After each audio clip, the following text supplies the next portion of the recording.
Hi, I'm Ania, single mom to the world's coolest 10-year-old Elijah. We live in a small apartment on the east side of town. Nothing fancy, but it's ours. Most weeknights, you'll find us battling over math homework or arguing whether mac and cheese counts as a vegetable. It's just been the two of us since he was 3, and honestly, we're doing pretty great. Mom, can I have Josh over after school tomorrow? His mom said it's cool. Sure, but homework first, then video games. I mean it this time. Elijah rolled his eyes dramatically.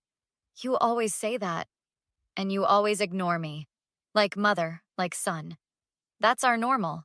Simple, sometimes messy, but happy, which is more than I can say about growing up in my parents' house. My folks, Gloria and Walter, spent most of my childhood focusing on my older sister Tasha's problems. First, it was skipping school, then shoplifting, then the drugs started when she was 16. By 20, she was in and out of rehab like it had a revolving door. Every family gathering became a tense waiting game. Would Tasha show up sober, high, or at all? I moved out at 18, determined to break the cycle. When I got pregnant with Elijah, my parents lectured me about responsibility, which was rich coming from them. Meanwhile, they were still bailing Tasha out of whatever mess she'd created that month.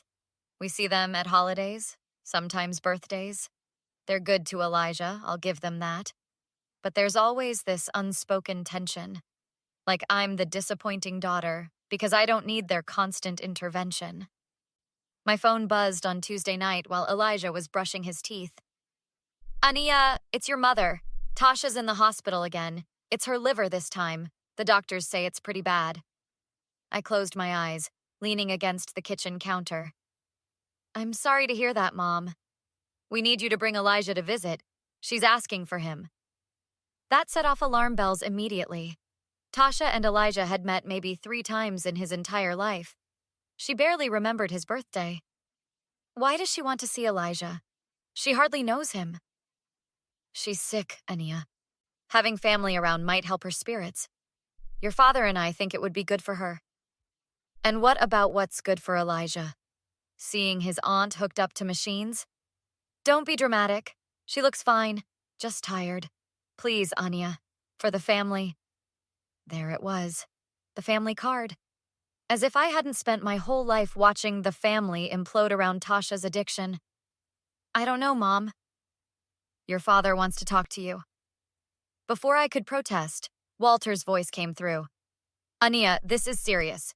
Your sister needs us now, all of us. Bring the boy tomorrow after school, 4 o'clock. Not a request, an order. Typical Walter. I glanced down the hall where Elijah was making monster faces in the bathroom mirror, toothpaste foam everywhere. We'll come for a short visit. That's it. Good. We'll see you tomorrow.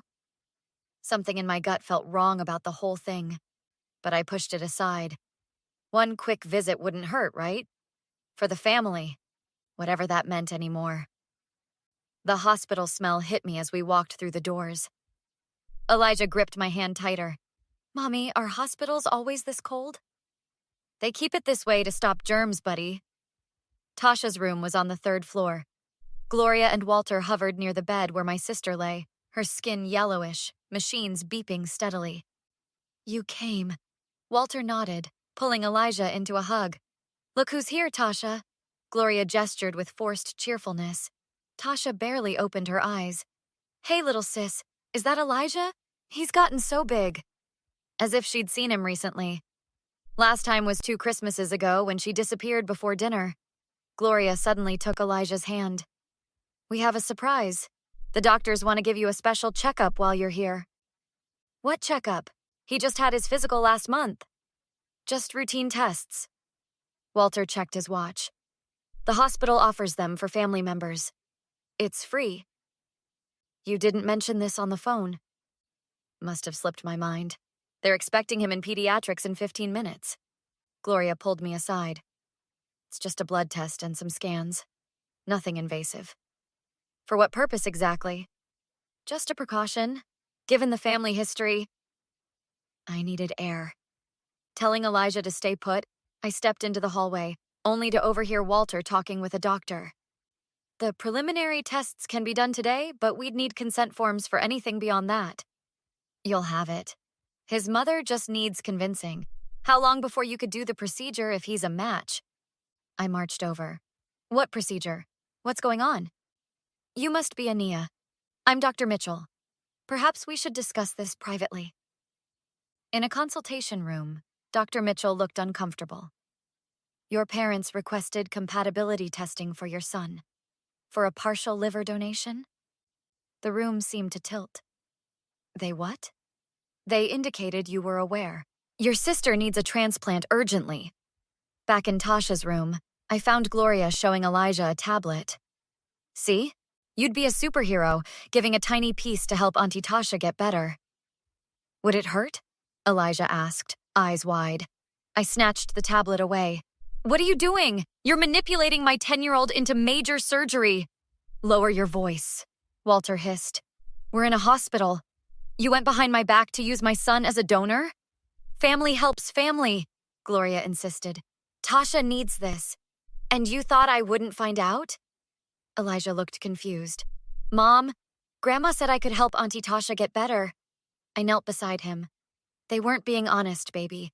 They want to do a big operation on you that could be dangerous. And they didn't ask me first. That's not true, Gloria protested. We're just exploring options. By scheduling tests behind my back? By showing him cartoon videos about being a donor superhero? I grabbed Elijah's backpack. We're leaving, now. You're being selfish, Walter called after me. Your sister could die. And you could go to jail for trying to harvest organs from my child without consent. 3 days after the hospital disaster, I got a call from Elijah's school. My heart nearly stopped when the secretary told me he'd been checked out early. By who? I didn't authorize anyone to pick him up. Your parents. They're on the approved list. I'd forgotten to remove them after the holidays. I sped to my parents' house, calling Elijah's phone repeatedly with no answer. They acted like nothing was wrong when I pounded on their door. Where is he? In the kitchen having cookies. Gloria smiled sweetly. We thought we'd surprise him with an early day. I pushed past her. Get your backpack, Elijah. We're leaving. But Grandma was going to take me for ice cream. Now, Elijah. While he gathered his things, I noticed Gloria's purse on the counter. Something made me look inside while she was distracted. There, folded neatly, were medical consent forms with my signature. Perfectly forged. What's this? I held up the papers, my hand shaking. Walter stepped between us. You're overreacting again. Overreacting? You forged my signature to get medical consent for my son? It's just preliminary paperwork. Nothing would happen without... Without what? Kidnapping him from school? Drugging him? How far were you planning to go? Anya, please. Tasha is dying. So you decided my son should risk his life instead? Get out of my way. That night, Tasha called. For once, she sounded sober. I didn't know what they were planning, Ania. I swear. Sure you didn't. I told them it was crazy, but they're desperate. I'm desperate. So now you're taking their side? I don't want to die. Would it really be so terrible to get Elijah tested?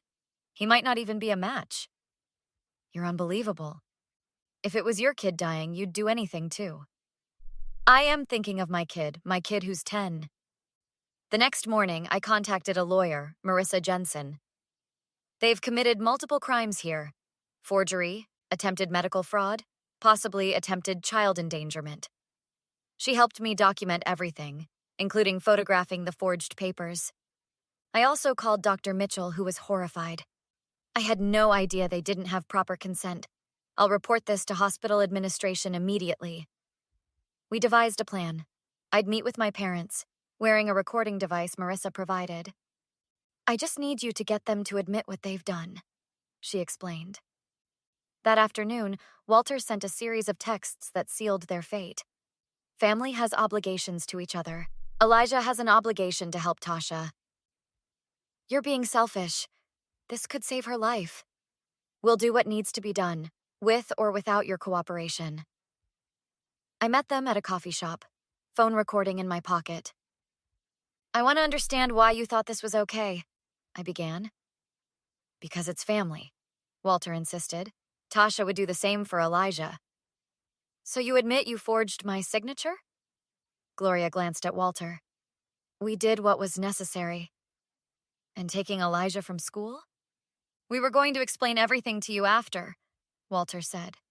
Once you saw the test results, you were going to put my son through surgery without my knowledge? Not without your knowledge, just without your initial consent. I had everything I needed. The next morning, I marched into the hospital administration office with my lawyer, Marissa, and Dr. Mitchell. I played the recordings for the chief administrator, Dr. Patel. This is deeply disturbing, Dr. Patel said, stopping the recording. We'll launch a full ethics investigation immediately. I want to know how this got so far without anyone questioning my parents' authority. The doctors should have verified consent directly with you, Dr. Mitchell admitted. I'm deeply sorry for my part in this. 3 days later, my cousin Daphne called. Anya, what the hell? Gloria and Walter are telling everyone you're letting Tasha die because you won't let Elijah help. They tried to forge documents and take my son for organ harvesting without my permission. That's not how they're telling it. Tasha's even posted on social media that you're choosing to let her die. Of course she is. The hospital's ethics board met the following week. The 2 doctors who had initially agreed to test Elijah without properly verifying consent were suspended. We've implemented new protocols, Dr. Patel assured me. Nothing like this will happen again. Marissa helped me file for a restraining order against my parents and Tasha. They can't come within 500 feet of you or Elijah, including his school. When we went to court, Walter and Gloria showed up with fake tears. We just wanted to save our daughter. Is that so wrong? The judge wasn't moved. There are legal channels for organ donation. Forging documents and attempting to circumvent parental consent isn't one of them. The DA decided to press charges for forgery and attempted medical fraud. Walter and Gloria took a plea deal, probation, and community service.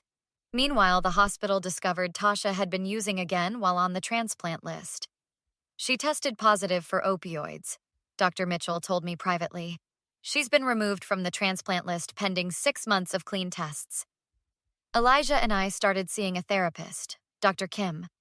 Why did Grandma and Grandpa want to hurt me? They didn't see it that way, buddy. They thought they were helping Tasha. By taking pieces of me? Yes, and that's why we don't see them anymore.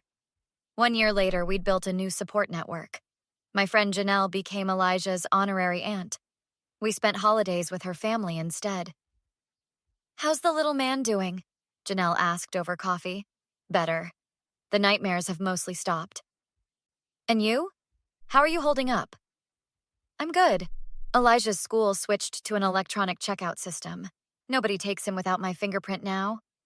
Daphne called last week with news about Tasha. She's in the ICU. Liver completely failed. They don't think she'll make it this time. I'm sorry to hear that. Gloria wanted me to ask if you'd reconsider about Elijah. Tell them the restraining order is still in effect. I hung up and watched Elijah playing video games with his friend Marcus. My son was safe, healthy, and happy. That's all that mattered now. Mom, can Marcus stay for dinner? Sure thing, sweetie. Some family you're born into, some you choose. We'd chosen ours, and we were finally healing. What would you do if your family tried to use your child as an organ donor without your consent? Would you cut them off completely like Ania did? Or would you have tried to find some middle ground? Do family obligations extend to putting a child at risk to save another family member? If this story resonated with you, please hit that like button and share your thoughts in the comments below. Family betrayal stories like this one are posted regularly on this channel, so if you want to see more content like this, subscribe and hit the notification bell so you don't miss the next upload.